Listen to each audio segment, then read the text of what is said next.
all press this put still button, then after do it connection. Okay. After do this, they upload the bootloader file in this Pico.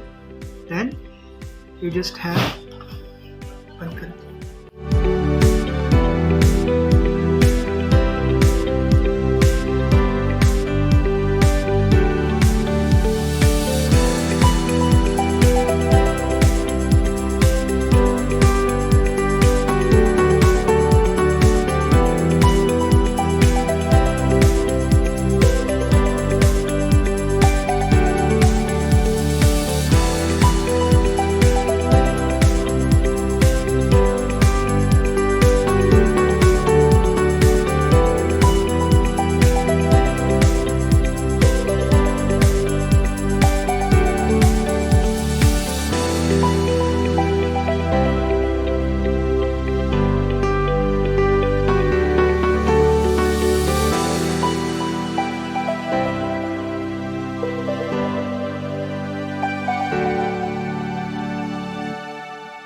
after running the program in Thonny, LED will start blinking.